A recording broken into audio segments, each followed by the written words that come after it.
vamos ver aqui como se polarizam MOSFETs, tendo em conta o seguinte ponto-chave: manter o MOSFET em saturação, qualquer que seja a condição de operação do circuito. Vamos ver aqui um pequeno exemplo. Portanto, aqui neste exemplo, temos aqui o nosso MOSFET, temos aqui uma resistência ligada ao seu drain, por isso mesmo denominada de resistência RD, resistência de drain, ligada à VDD. A saída é aqui no terminal de drain do MOSFET. E agora temos aqui a porta. Aqui na porta temos aqui uma tensão DC chamada VBIAS, que liga aqui ao terminal da porta, denominemos-lhe de X, através de uma resistência RBIAS, e temos aqui um sinal AC variável no tempo, denominado XT, que liga um CB, um capacitor CB, e depois a X. Então, vamos admitir algumas premissas. Vamos admitir que o CB é suficientemente elevado para não atenuar X de T, que é o que nós pretendemos amplificar. Então, o CB é tal que o 1 sobre ômega CB é aproximadamente 0. Além disso, o RBIAS é suficientemente elevado por forma a impedir o percurso de condução de X de T através desta resistência RBIAS para a massa. Aplicando aqui o princípio de sobreposição, reparemos o seguinte. Portanto, aqui no ponto X, portanto, aqui o CB é um circuito aberto para a componente contínua. Então, a tensão no nó X vai ser igual a VBIAS, está certo? Através de RBIAS. Portanto, teoricamente, qualquer que seja o valor de RBIAS, a tensão no ponto X é VBIAS, porque a corrente através de RBIAS é zero, porque aqui a porta está isolada, não é? Então, como a corrente é zero, a queda de tensão em RBIAS também é zero. E, portanto, a tensão em VX é igual a VBIAS. Agora, considerando aqui a componente ACA, reparemos que a tensão VBIAS é curto-circuitada, está certo? Então, aqui este ponto passa a ser a massa, 0 volt. Então, reparemos que a tensão X vai produzir uma corrente através deste anel. Agora, o importante para que a tensão AC aqui no ponto X seja aproximadamente igual a Vx, é necessário que a reatância deste CB seja muito menor que RBIAS, está certo? Então, para que a tensão aqui no nó X seja aproximadamente VBIAS mais XT, é importante que o RBIAS seja muito maior que o 1 sobre ômega CB. Está certo? Portanto, o 1 sobre ômega CB não precisa ser 0 e é impossível que isso seja 0, mas o importante é que RBIAS seja muito maior que 1 sobre ômega CB. Assim, grosso modo, se aqui o sinal for da ordem dos kHz, o CB pode ser da ordem dos microfaraday, está certo? Se passar para megahertz, podemos ter aqui nanofaraday, alguns nanofaraday. Se o sinal X for da ordem dos gigahertz, é importante que aqui o CB seja da ordem dos picofaraday, pelo menos 1 ou 2 picofaraday, para que a sua reatância não seja excessiva. Aqui o RBIAS, tipicamente este RBIAS é 10 kΩ para cima, pode chegar a 100 kΩ sem problema, dependendo da aplicação. Então, se o RBIAS for muito maior que 1 sobre ômega CB, considerando aqui que, portanto, o nosso sinal é uma senoide pura, está certo? Então, o Vx é aproximadamente Vbias mais xt.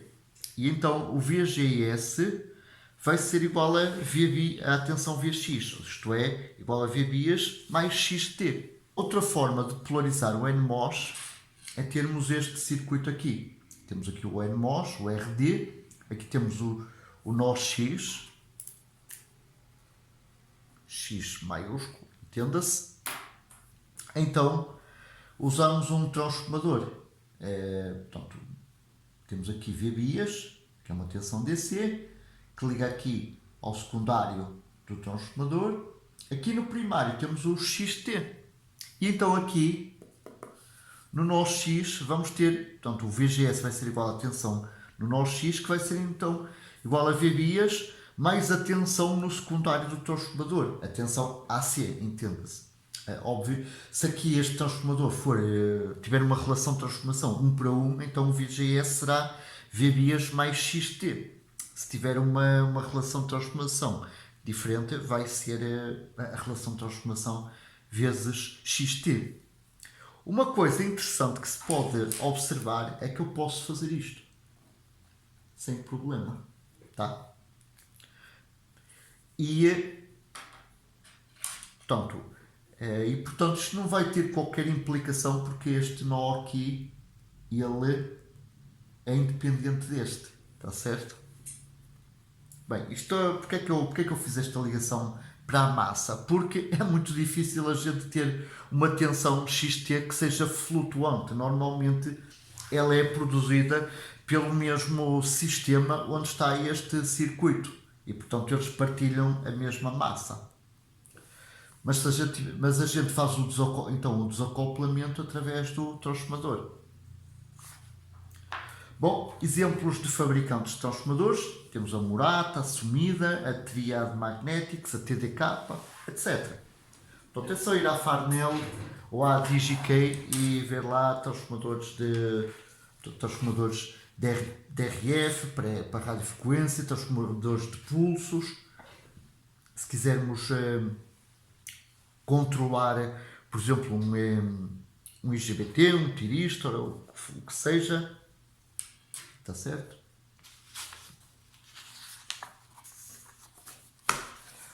Bom, vamos fazer a análise AC do circuito anterior, tá? Vamos supor que o MOSFET está saturado para uma determinada tensão Vbias e toda a excursão de XT, ok? Não nos esqueçamos que a tensão VGS é Vbias mais o máximo de XT e Vbias mais o mínimo de XT, ok? Pronto, e vamos considerar o RD no drain. Portanto, a corrente no drain, portanto, aplicando aquela expressão que é preciso ficar sabida, é um meio de NiON C óxido, largura sobre comprimento vezes VGS menos VT HN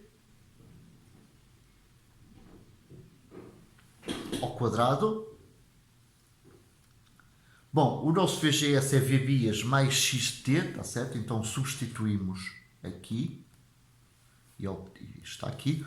Agora vamos desenvolver o quadrado e vamos supor que o módulo de XT, já que ele pode ter valores negativos, não é?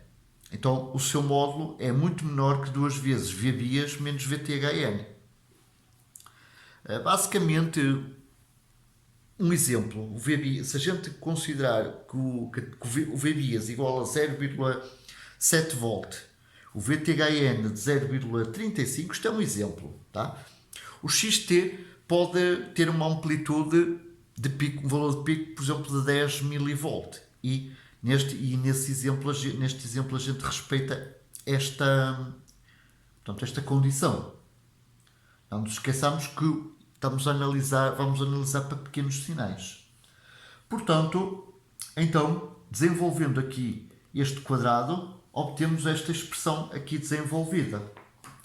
Portanto, aqui já se fez aqui já se isolaram diversos termos, não é? Então temos aqui este primeiro termo. Aqui este primeiro termo ele é constante, chamemos-lhe I0, está certo? Este segundo termo é variável, depende de xt. Agora uma coisa interessante, relembrando a transcondutância apresentada anteriormente, reparemos que a transcondutância para o MOSFET N tem esta expressão aqui, ok? Então, este segundo termo é a transcondutância GM do MOSFET, obviamente para esta condição de polarização, VBIAS, vezes XT. Que engraçado, não é? Mais aqui este terceiro termo. Agora uma coisa importante, o XT, eu falei, por exemplo, naquele exemplo de 10 mV, e portanto o XT é muito pequeno, muito menor que isto aqui. Quando isto acontece, portanto, uma coisa menor ao quadrado, não é? Mesmo que multiplicado por isto que aqui está, é muito menor que essa pequena coisa, está certo? Multiplicada por isto. Bem, então podemos admitir que este terceiro termo face àquele segundo é aproximadamente zero. E então a corrente que flui no canal do nosso MOSFET N é dada por um valor constante, ou I0, chamemos-lhe corrente DC, mais um valor variável, corrente AC. Portanto, é o nosso IACT vezes, que é igual a GM vezes XT. Então, a corrente IDS é dada por um valor por I0 mais GM XT. Portanto, como eu disse, o GM é isto que aqui está. Bom, onde é que eu já vi isto, não é? Obviamente. Portanto, é a definição de transcondutância do MOSFET N apresentada anteriormente. Se por acaso isto fosse um MOSFET, se usássemos um MOSFET P, aqui teríamos µP e aqui teríamos mais VTHP, está certo? E, obviamente, ao invés de termos resistência MOSFET NMOS, teríamos PMOS resistência, está certo? E a saída seria a mesma no terminal do drain do PMOS. Bom, vamos agora fazer aqui a análise da fronteira saturação-tríodo do circuito anterior, considerando três valores de RD: 100, 250, 1500, e considerando que o NMOS tem uma largura de 70 micrômetros, um comprimento de 5 micrômetros, o parâmetro µNC óxido é igual a 93 microampere por volt quadrado, por volt quadrado, ou 93 microampere volt menos 2, ok? Vamos agora rever o seguinte: o NMOS está saturado somente se a tensão de overdrive VGS menos VTHN for menor ou igual que VDS, isto é, o MOSFET está saturado enquanto o VDS for maior que VGS menos VTHN, está certo? Bom, o VDS é a tensão VDD menos a queda de tensão em RD, está certo? Portanto, a queda de tensão em RD é RD vezes a corrente que flui no MOSFET, óbvio, estando ele em saturação, claro, está certo? Então a tensão VDS, que é a mesma que a tensão de saída, é VDD vezes RD vezes então a corrente IDS na saturação. Bom, isto foi feito no MATLAB, claro, ok. Portanto, aqui, em abscissas, temos aqui a tensão de overdrive, que é VBIAS mais XT menos VTHN, está certo? Então, o que é que se fez? Portanto, variou-se o VGS desde VTHN até 3, está certo? Até 3, agora não me lembro do VTHN. Tá. Também não é importante, porque aqui cortamos. Portanto, aqui temos VGS menos VTHN, tá? aqui na equação temos VGS menos VTHN, então isto aqui é uma única variável, ok? Esta única variável é esta aqui, tensão de overdrive. Então variamos o VGS menos VTHN desde 0 até 3 e então obtivemos esta curva para 100 ohm, esta para 250 e esta para 1500 ohm. Agora uma coisa importante, atenção, aqui temos VGS menos VTHN, ok? Então, enquanto o VDS for superior a VGS menos VTHN, que é estas situações a cheio, o MOSFET está saturado. Quando o VDS for menor que VGS menos VTHN, que é esta zona aqui, abaixo, aqui, temos então estas curvas a tracejado. Claro que estas curvas a tracejado seriam as curvas, portanto elas são usando a equação da saturação, tá? Portanto estas curvas não têm significado. Aqui nesta zona teríamos de usar as curvas no tríodo, tá certo? Bom, o que é que se quer observar com isto? Quer-se observar que com RDs progressivamente maiores, reparemos que a zona de saturação, a faixa em que o MOSFET vai estar saturado, vai ser menor vai ser menor, isto é, a tensão de overdrive, o VGS menos VTHN, admissível, vai ser menor quanto maior for o RD, está certo? Bom, a gente vai ver mais adiante que quanto maior for o RD, maior é o ganho do nosso circuito. O problema é que quanto maior for o RD, também menor vai ser a variação admissível do VGS menos VTHN.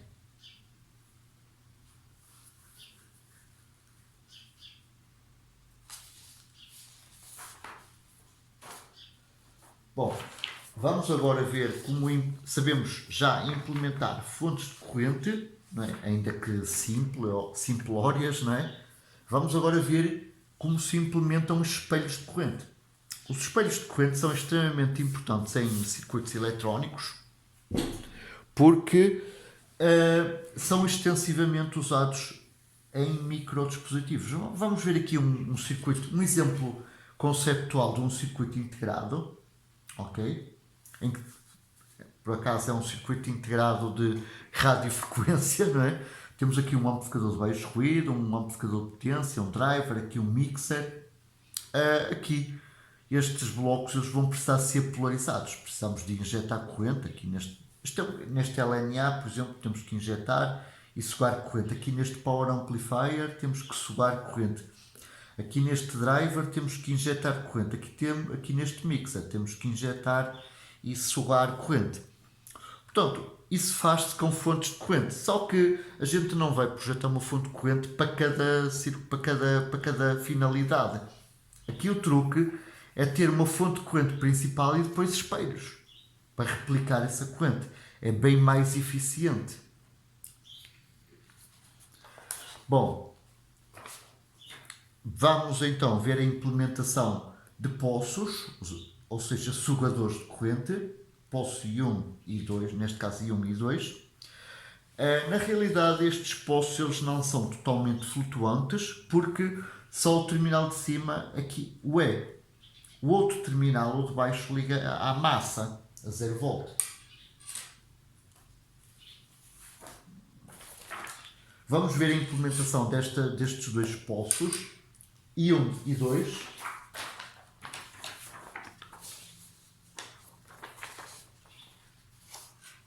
Tadã! Cá está ele.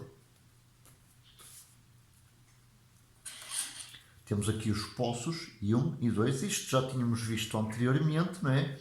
Este MOSFET 1 tem esta relação largura-comprimento e este MOSFET 2 tem esta relação largura-comprimento. O que vai acontecer é que temos aqui uma fonte de corrente principal. temos aqui uma fonte de corrente ideal I0 que flui através deste MOSFET M0. Aqui reparemos que este M1 e M2 ligado desta forma funciona como vai espelhar esta corrente I0 através de I1 e I2. E como assim? Bom, a relação I1 sobre I0 é dada pelas relações de tamanhos do MOSFET 1 e do MOSFET 0. Então, para termos aqui, tendo aqui I0 e aqui este MOSFET com este tamanho, a corrente I1 e tendo aqui a corrente I1 especificada, então este MOSFET M1, a relação comprimento-largura dele tem que ser igual à relação comprimento-largura do M0 vezes a relação de correntes I1 sobre I0. Então podemos aplicar o mesmo raciocínio para M2, para ele produzir a corrente I2 a partir de I0 nesta fonte de corrente principal. Vamos demonstrar esta coisa aqui. Vamos fazer a demonstração para M1, aqui, para este aqui. Então, a corrente que flui no MOSFET 0, IDS0, então é um meio de NiON óxido, largura sobre comprimento do 0, não é? Vezes VGS0, atenção aqui, menos VTHN ao quadrado. Esta equação aqui é igual a I0, está certo? Agora uma coisa importante, agora vamos calcular a corrente IDS aqui no MOSFET 1, ou seja, o IDS1. O IDS1 é um meio de NiON óxido vezes a largura sobre comprimento do MOSFET 1 vezes o VGS1, que é o menos VTHN ao quadrado, ok? Agora uma coisa importante, o VGS1 portanto, é igual a VGS0, porque os gates do 1 e do 0 estão ligados entre si e as fontes de ambos ligam a 0 volt. Logo, o VGS1 é igual a VGS0. Portanto, o IDS1, portanto, substituímos VGS1 por VGS0, portanto, é isto aqui, que é igual a I1. Agora reparemos o seguinte, se a gente dividir I1 por I0, vamos ter isto, portanto, um meio NiON óxido vezes VGS0 menos VTHN ao quadrado, corta com este aqui e com este. Então ficamos só com a relação largura sobre comprimento do MOSFET 1, largura sobre comprimento do MOSFET 0. Como queríamos demonstrar? Pronto, a demonstração portanto, para o M2 faz-se da mesma forma. Agora uma coisa importante, aqui esta fonte de corrente I0, ela é ideal, portanto não existe no mundo real. Agora como é que, vamos ver aqui uma implementação simples dessa fonte de corrente principal, dessa I0. Bom, mantemos o MOSFET M0 e substituímos aquela fonte de corrente I0 ideal por uma resistência.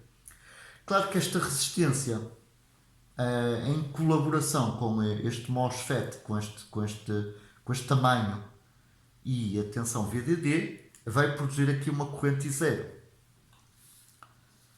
Portanto, o I0 é a corrente que flui no MOSFET 0, supondo então, vamos garantir que ele esteja saturado, o IDS0 é um meio de NiON óxido vezes a relação largura sobre o comprimento 0 vezes o VGS0 menos VTHN ao quadrado, está certo?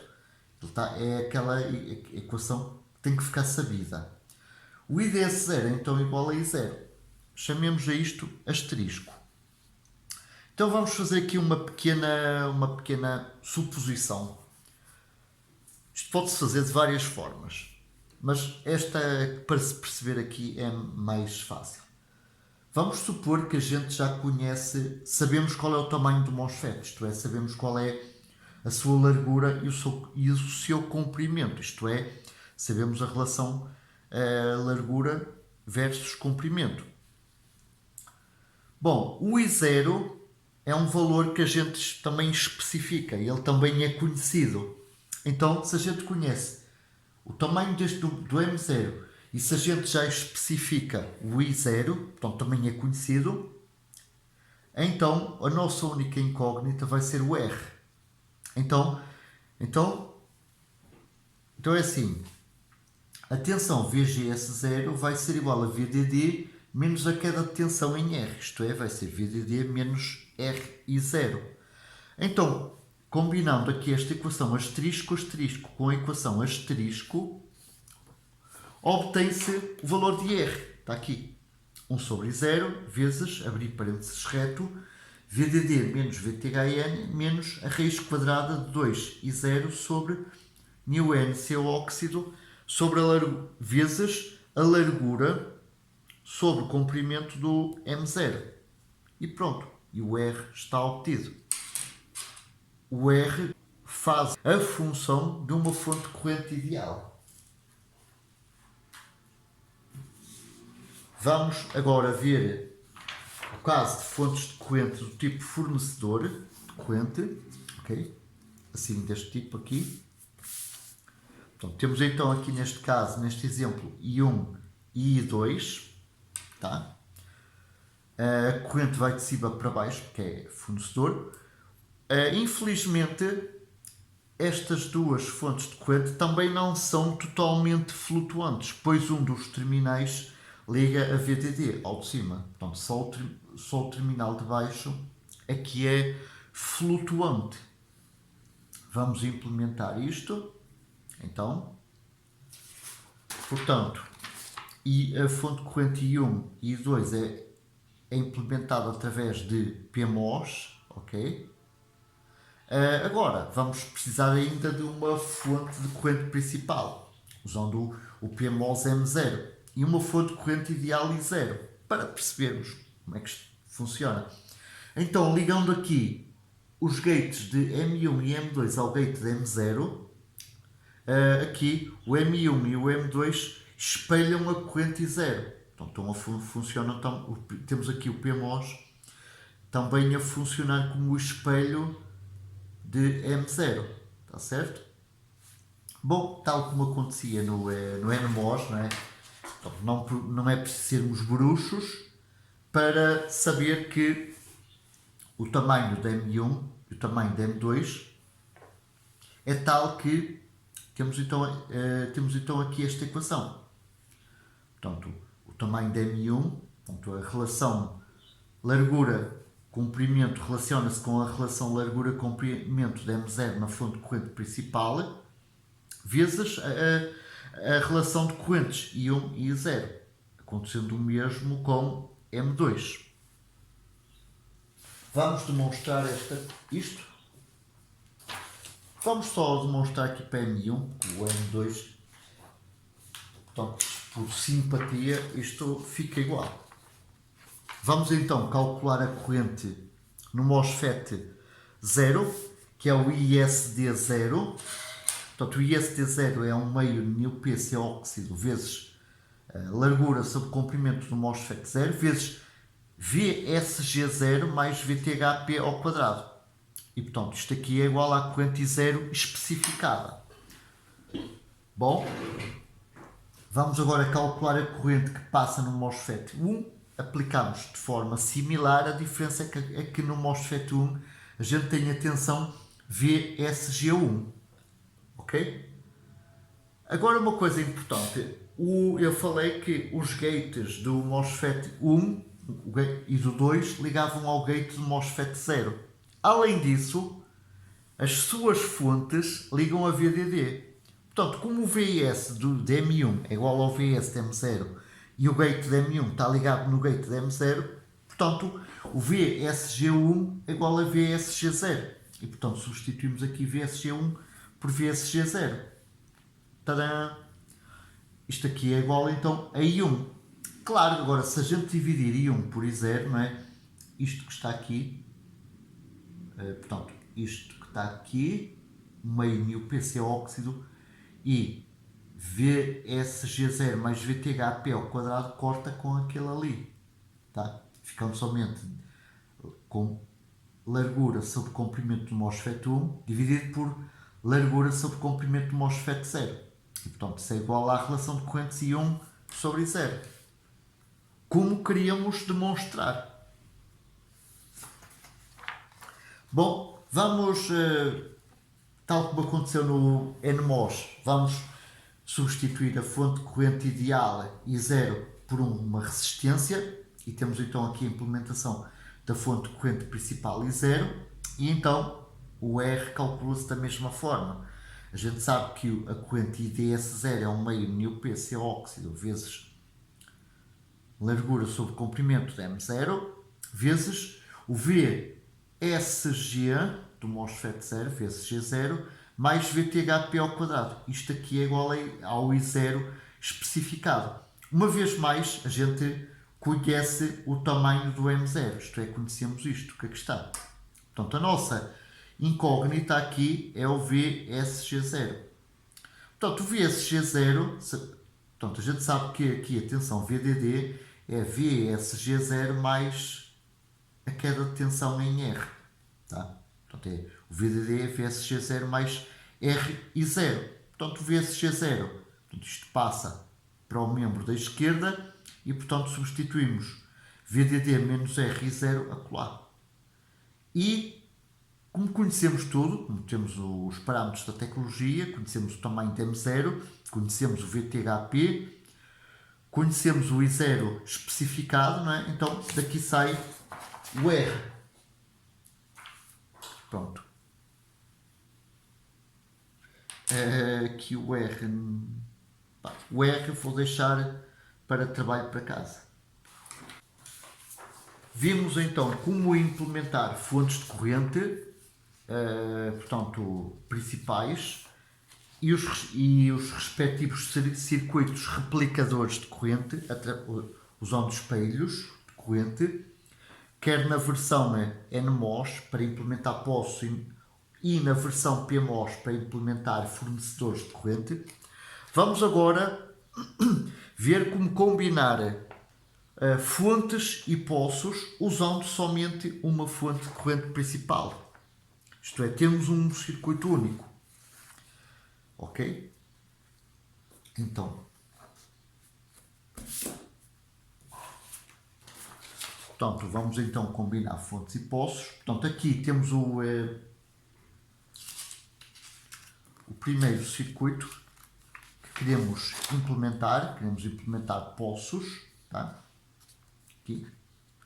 Então, a forma mais óbvia é combinar com esta fonte de corrente principal M0 V0, M0 e R, tá certo? E então o M1 e o M2 espelham o I0, pronto, espelham I1 e I2. Agora, temos um adicional. Queremos também simultaneamente implementar fornecedores de corrente. Neste caso, I5 e I6, usando o M5 e o M6. Bem, como é que isso se faz? Vamos precisar de dois MOSFETs adicionais. Um MOSFET M3 e um MOSFET M4. O MOSFET M3 vai replicar o I0 aqui, através de I3, e o M4 vai espelhar o I3 em I5 e I6, está certo? Bom, então é assim. Temos então aqui, vamos só fazer aqui um ponto da situação. Temos aqui a corrente I1 e I2, que queremos implementar dois poços. Temos aqui as correntes I5 e I6, queremos implementar aqui dois fornecedores de corrente. Temos aqui a nossa fonte de corrente principal e agora temos aqui o circuito combinador, que é o M3 e o M4. E aqui temos uma corrente I3, seja lá qual ela for. Agora é importante, aqui temos um nó X, tá? O nó X liga no drain de M3, liga nos gates de M4, M5 e M6. Bom, aqui as correntes I1 e I2, portanto, estes circuitos são imediatos de obter, não é? Portanto, o M1 e o M2 têm dimensões que se relacionam de forma imediata com as dimensões de M0 através das relações de correntes I1, I2 e I0. Nós ainda não conhecemos as dimensões do MOSFET M4, mas sabendo que passa aqui uma corrente I3, sabemos que então que portanto, a relação largura-comprimento de M5 relaciona-se com a relação largura-comprimento de M4 e com as relações de correntes I5 e I3, desta forma, acontecendo o mesmo com M6, está certo? Bom, nós aqui ainda temos algumas incógnitas, que é portanto, a relação largura-comprimento do MOSFET 4 e a corrente I3. Esse é o próximo passo. Ok, então aqui o nosso problema vai ser determinar também aqui portanto, a relação largura-comprimento de M3 e de M4. Aqui vamos admitir que conhecemos o I3, que este foi definido previamente. Bom, isto ajuda bastante. Então, se a gente sabe a corrente I3, não é? É fácil, é que este M3 replica I0, está certo? Então a relação largura-comprimento de M3 é igual à relação largura-comprimento de M0 vezes a relação de correntes I3 e I1. Tá? Ajudou bastante então a gente conhecer previamente I3. Ok, agora uma coisa importante. A gente está a admitir que não existe efeito de modulação de comprimento de canal. Isto é, estamos a admitir que o lambda é igual a zero. Isto é, que R0 é igual a infinito para todos os MOSFETs. E além disso, todos eles estão saturados, tá? Sobretudo o M0 e o M3, tá? Portanto, estão saturados, sobretudo este e este, está certo? Reparem, aqui temos o nó X, deixem-me procurar aqui uma cor, aqui temos o nó Y, ali, tá? Então é assim, por causa do lambda ser igual a zero, o que acontece é que a tensão no nó X é igual à tensão no nó Y. Atenção, isto só acontece apenas para lambda igual a zero. Se o lambda for diferente de zero, tudo isto cai por terra. E aí é preciso usar as equações puras e duras, considerando o lambda e os VDS respectivos, que vai dar um conjunto, um sistema de equações absolutamente infernal. Está certo? Portanto, a tensão Vx, portanto, a gente sabe, vai ser igual a VGS3. Ok? Portanto, a tensão Vx aqui vai ser igual a esta tensão, VGS3. Isto é, vai ser igual à tensão Vy. A tensão Vy, por sua vez, é igual a VGS0. Está certo? Então a tensão aqui neste ponto, neste nó, vai ser igual a VGS0, está certo? Que vai ser igual a VDD menos R e 0. Excelente. Então a corrente ISD4, aplicando aqui a expressão ideal, está aqui, um meio NuPCO óxido, largura sobre comprimento M4 vezes VSG4 mais VTHP ao quadrado, é igual, ora bom, aqui o VSG4, quanto é que é? É VDD menos Vx, ok? Portanto, nó X está aqui, portanto, VDD menos Vx. Então substituímos, a gente sabe a corrente, portanto, substituímos isto, não é? A gente sabe que isto que aqui está Tá? Ora bom, é igual a I3, mas VDD menos Vx, reparemos aqui, VDD menos Vx é igual a R0. O R0 passa para ali e o Vx passa para aqui. Então substituímos VDD menos Vx por R0. Então temos esta equação igual a I3. O I3 conhecemos, tudo isto nós conhecemos, isto também. Então, de forma imediata, obtemos a relação largura-comprimento do M4. Aqui está ela. Foi importante a gente conhecer previamente I3. Claro que na prática às vezes pode não ser eficiente fazer dessa forma, mas se estivéssemos numa prova, não é, escrita, obviamente que iriam ser dadas as condições para desempatar, não é, o nosso sistema de equações. Podemos ter um sistema com mais variáveis do que equações. E então, especificando, dando, por exemplo, o I3, matamos logo uma incógnita. Portanto, reduzimos o número total de incógnitas. Portanto, então, sabendo aqui o tamanho de M4, imediatamente sabemos o tamanho de M5 e de M6. Desta forma. Que está. E desta forma, de forma muito simples, a gente combina fontes e poços. Então, aqui, esta parte aqui foi imediata, não é? Aqui também é imediato, graças ao facto do lambda ser igual a zero. Se o lambda fosse diferente de zero, acabou, ardia. Aqui a tensão no nó x iria ser diferente daquela tensão no nó y. Mas, numas videoaulas mais à frente, vamos ver porque é que isso acontece, está certo? E então, conhecido este M4, conhecemos logo todos estes, M5 e M6, a partir de I3, especificado.